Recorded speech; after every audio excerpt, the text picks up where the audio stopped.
Well, let's now cross over to Johannesburg, and Rene is joining us live from there. Rene, South Africans are taking part in the Day of National Prayer to remember Mandela and the principles he stood for. So how has the prayer day been like? Well, here in Soweto, there's a profound sense of loss. There's a sense of sadness, but also there's plenty of pride and celebration. Celebration of the life of Nelson Mandela and the legacy of the man. And pride because of all that he's achieved and all that he's meant, not only to this country, but to people around the world.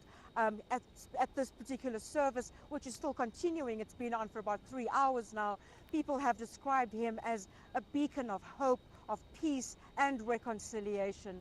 A great icon who has made South Africa proud. And they say it's really sad that many people are saying it's unlikely that there will be another leader as Nelson Mandela in the very near future. In fact, many are saying there may never be another Nelson Mandela again. So great sadness, but also celebration of a great life. And Rene, how are the burial preparations coming along?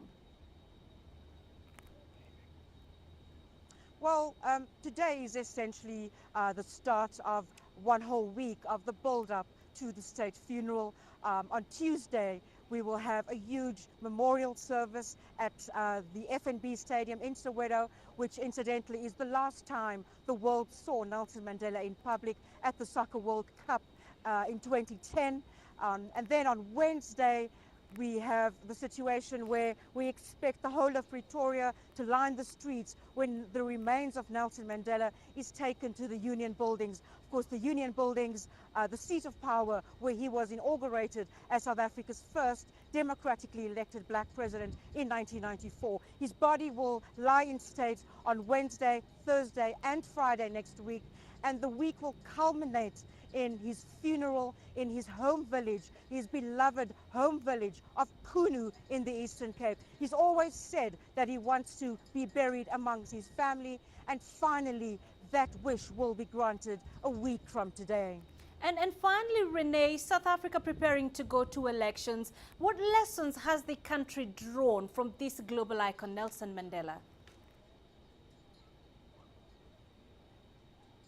Well, some political analysts I've spoken to have said that the world's eyes will now be focused on South Africa beyond this funeral, which we will see in the next week. We'll be looking at South Africa to see how we hold on to these principles, these ideals that have been so firmly entrenched by Nelson Mandela and his era. Essentially, the Mandela era is over. We are now living in the post-Mandela South Africa. So the eyes of the world likely to be on South Africa to see how this nation moves forward from this huge and sad moment in our history. Also, some people have said that the leadership in South Africa at the moment cannot be compared to the leadership of the likes of Nelson Mandela. All right, Rene there live for us in Johannesburg. Rene, thanks very much for this insight.